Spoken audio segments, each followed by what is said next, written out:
Hi dear friends, എല്ലാവർക്കും പുതിയൊരു വീഡിയോയിലോട്ടേക്ക് സ്വാഗതം. ഇന്ന് ഞാൻ തികച്ചും വ്യത്യസ്തമായൊരു ടോപ്പിക്കിനെ കുറിച്ച് സംസാരിക്കാനാണ് വന്നിരിക്കുന്നത്. ഇത് എൻ്റെ ഭാഗത്തു നിന്നുള്ള ഒരു മറുപടി മാത്രമാണ് കേട്ടോ.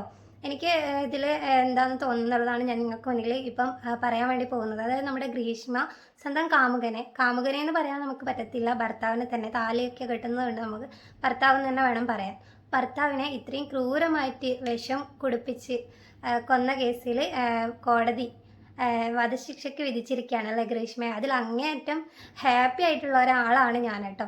അപ്പോൾ ഇതിൽ തന്നെ ഒരുപാട് ഞാൻ കേട്ടു, കമൻസ് ആയാലും ഈ ഒരു വിധിയെ ഒരുപാട് പേര് അനുകൂലിക്കുന്നുണ്ടെങ്കിലും അതുപോലെ തന്നെ എതിർക്കുന്നവരും ഉണ്ട്. സത്യം പറഞ്ഞു കഴിഞ്ഞാൽ ഈ ഒരു വിധിയിൽ നമ്മൾ ഒട്ടും തന്നെ വിഷമിക്കേണ്ട കാര്യമില്ല എന്നാണ് എനിക്ക് തോന്നുന്നത്.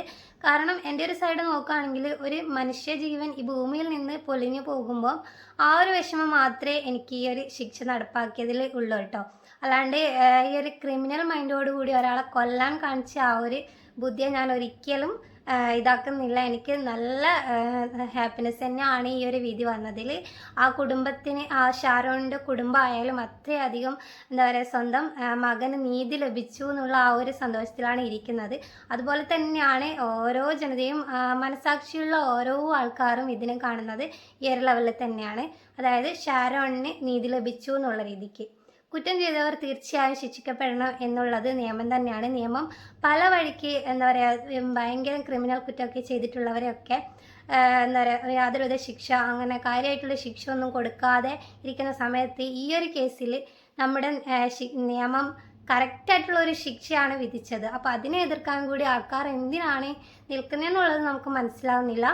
പൊതുവെ നമ്മൾ കേൾക്കുന്നത് ശിക്ഷ കുറഞ്ഞു പോയി എന്ന ബലാത്സംഗ കേസിലെ പ്രതികളൊക്കെ ആണെങ്കിൽ ഈ ഒരു ശിക്ഷ അല്ല വേണ്ട എന്നുള്ളതായിരുന്നു എല്ലാവരുടെ അഭിപ്രായം.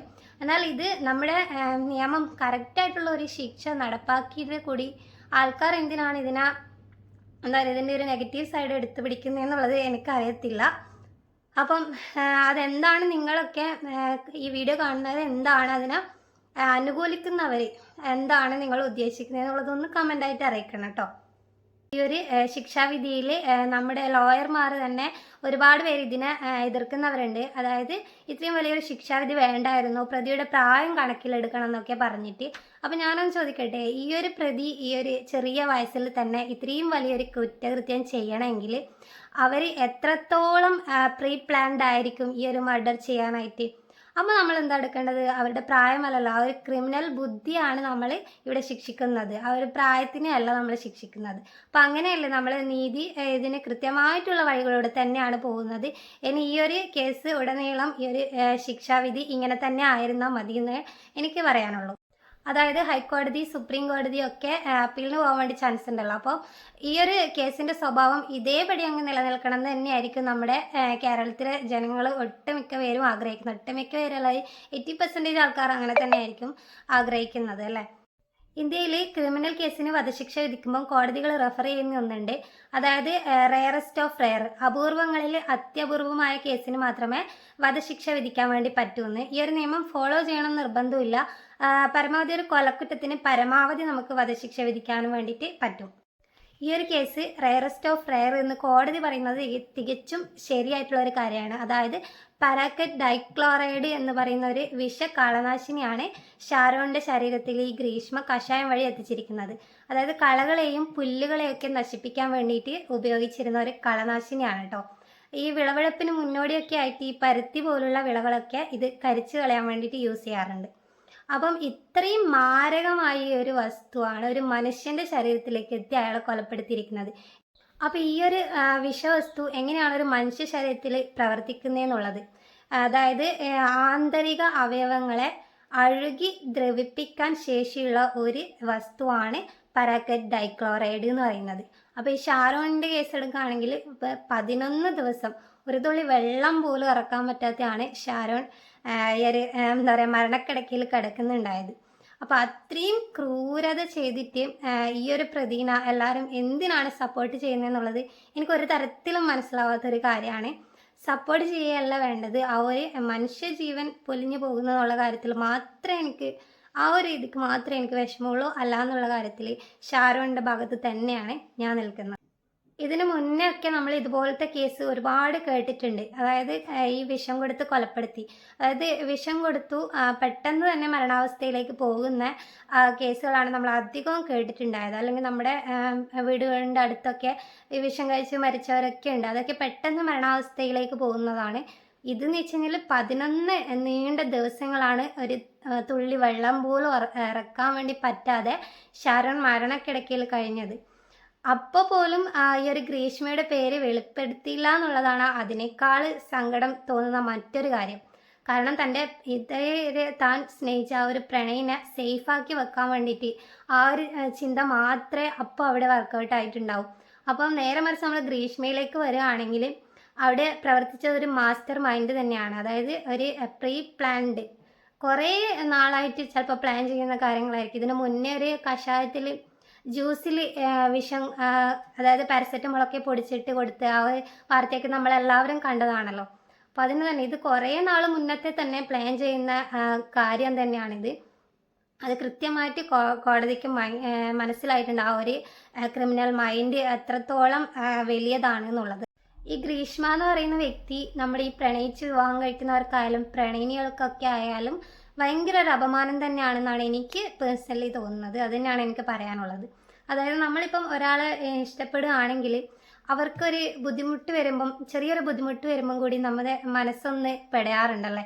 അപ്പോൾ ഈ ഗ്രീഷ്മയുടെ കാര്യം എടുത്ത് നോക്കുകയാണെങ്കിൽ അങ്ങനെയുള്ള യാതൊരു ഇതും ഇല്ലാതെ എന്താ പറയുക വളരെ നിസ്സാരമായിട്ട് ഒരു മനുഷ്യനെ കൊന്നു കളയാണ് ചെയ്തത്. ഒരു മനുഷ്യത്വം പോലും സ്നേഹിച്ച കാര്യങ്ങളൊക്കെ നമുക്ക് മാറ്റിയെടുത്ത ഒരു മനുഷ്യത്വമെങ്കിലും കാണിച്ചുകൂടെ എന്നുള്ളതാണ് എനിക്ക് ഇപ്പോഴും അത്ഭുതകരമായിട്ട് തോന്നിക്കുന്ന ഒരു കാര്യം.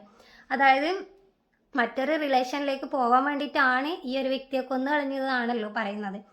അതായത് അപ്പോൾ അവൾക്ക് എന്താ അവരുടെ ആ ഒരു ഇതിന് അങ്ങോട്ടേക്ക് പോയാൽ പോരെ. വെറുതെ എന്തിനാണ് ഒരു മനുഷ്യൻ്റെ അതായത് ഒരു കുടുംബത്തിൻ്റെ തന്നെ പ്രതീക്ഷ ആയിരുന്ന ഒരാളെ കൊന്നിട്ട് വേണമായിരുന്നോ ഇത്രയും വലിയൊരു കൊടും ക്രൂരത ചെയ്യാൻ എന്നാണ് എനിക്ക് ചോദിക്കാനുള്ളത്. ഈ ഗ്രീഷ്മയെ സപ്പോർട്ട് ചെയ്യുന്ന സംസാരിക്കുന്ന വ്യക്തികൾ ശിക്ഷാവിധി കൂടിപ്പോയി എന്നൊക്കെയാണല്ലേ പറയുന്നത്. ഇതെങ്ങനെ ഈ ശിക്ഷ കൂടിപ്പോ സമാസമല്ലേ? അതായത് വധശിക്ഷ. ഗ്രീഷ്മ സ്വന്തം കരങ്ങളാൽ ഒരാളെ കൊലപ്പെടുത്തി, വിഷം കൊടുത്ത് കൊലപ്പെടുത്തി. അപ്പോൾ അതിനോട് സമാനമായി നിലനിൽക്കുന്ന ഒരു ഇത് തന്നെയല്ലേ, ആ ഒരു ശിക്ഷ തന്നെയല്ലേ ഗ്രീഷ്മക്കും കൂടെ കിട്ടിയത്. അപ്പോൾ അതെങ്ങനെ കൂടിപ്പോകും? ഒരാളുടെ ജീവൻ എടുത്ത ഒരു കേസാണ്. അപ്പോൾ ഇപ്പോൾ ഗ്രീഷ്മയുടെ ഈ ഒരു കേസ് ഇങ്ങനെ തന്നെ നിലനിൽക്കണം എന്നാണ് എൻ്റെ ആത്മാർത്ഥമായ ആഗ്രഹം. വധശിക്ഷ തന്നെ വേണം തന്നെയാണ് ആഗ്രഹം. അപ്പോൾ ഈ ഗ്രീഷ്മക്ക് വധശിക്ഷ വേണം, അല്ല ഈ ശിക്ഷ ഇത്തിരി കൂടിപ്പോയി എന്നൊക്കെ തോന്നുന്നവർ ഈ വീഡിയോ കാണുന്നവരൊന്ന് കമൻറ്റ് ചെയ്യാൻ വേണ്ടി മറക്കരുത് കേട്ടോ. പിന്നെ നിങ്ങൾ ഒരു കാര്യം കൂടെ ആലോചിച്ച് നോക്കിയാൽ അവരുടെ ആ ഒരു കുടുംബത്തിൻ്റെ മാനസികാവസ്ഥ. അവരിപ്പം ഉള്ളുകൊണ്ട് എത്ര അധികം സന്തോഷിക്കുന്നുണ്ട്. സന്തോഷിച്ചിട്ട് കാര്യമില്ല. കാരണം അവരുടെ ഷാരോണിൻ്റെ അച്ഛനും അമ്മയ്ക്കും വലിയൊരു നഷ്ടം തന്നെയാണ് ഒരു മകൻ നഷ്ടപ്പെട്ടു പോകുക എന്നുള്ളത്. എന്നാലും അവരുടെ മനസ്സിലിപ്പം ഭയങ്കര ഒരു ആശ്വാസമായിരിക്കും. സ്വന്തം മകന് നീതി കിട്ടിയെന്നുള്ള ഒരു ആശ്വാസം വലുതായിട്ട് തന്നെ ഉണ്ടാവും. അപ്പോൾ ഈ ഗ്രീഷ്മയെ സപ്പോർട്ട് ചെയ്യുന്ന ആൾക്കാർ ഒന്ന് ചിന്തിച്ചാൽ പോരെ.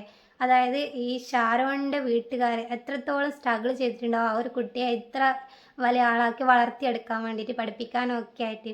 അപ്പോൾ അവരുടെ വിഷമം എന്തുകൊണ്ട് നിങ്ങൾ കാണുന്നില്ല എന്നുള്ളത് എനിക്ക് അത്ഭുതകരമായിട്ട് തോന്നുന്ന ഒരു സംഭവം തന്നെയാണ്. ഈ ഒരു ഗ്രീഷ്മയെ സപ്പോർട്ട് ചെയ്യുന്ന ആൾക്കാരോട് മാത്രമാണ് ഞാൻ പറയുന്നത്. അതെന്ത് ആ ഒരു വിഷമം നിങ്ങൾക്ക് കാണാൻ വേണ്ടി പറ്റുന്നില്ല എന്നുള്ളത് ഒരു ഇത് തന്നെയായിട്ട് ഞാൻ ചോദിക്കുകയാണ്. അപ്പം അങ്ങനെയുള്ളവരൊക്കെ എന്താണ് അതിൻ്റെ റീസൺ നിങ്ങൾ മെയിനായിട്ട് ഫോക്കസ് ചെയ്ത് നോക്കുന്നതെന്നുള്ളത് ഒന്ന് പറയാം കേട്ടോ. അപ്പോൾ ഇന്നത്തെ വീഡിയോ ഇത്ര മാത്രമേ ഉള്ളൂ. എനിക്ക് തോന്നിയ ഒരു അഭിപ്രായം നിങ്ങളിലേക്ക് എത്തിക്കണം എന്ന് മാത്രമേ എനിക്ക് തോന്നിയിട്ടുള്ളൂ. ഈ വീഡിയോ ഇപ്പോൾ എത്ര ആൾക്കാരിലൊക്കെ എത്തും എന്നുള്ളതൊന്നും എനിക്കറിയത്തില്ല. 2 ആളാണ് കണ്ടതെങ്കിൽ കൂടി നിങ്ങളുടെ അഭിപ്രായം തീർച്ചയായും നിങ്ങൾ രേഖപ്പെടുത്തല്ലോ. അപ്പോൾ ഇന്നത്തെ വീഡിയോ ഇത്ര മാത്രമേ ഉള്ളൂ കേട്ടോ. വൈൻഡപ്പ് ചെയ്യാൻ വേണ്ടി സമയമായിട്ടുണ്ട്. പുതിയൊരു വീഡിയോ ആയിട്ട് ഞാൻ വീണ്ടും വരാം. അതുവരേക്കും എല്ലാവർക്കും ബൈ ബൈ.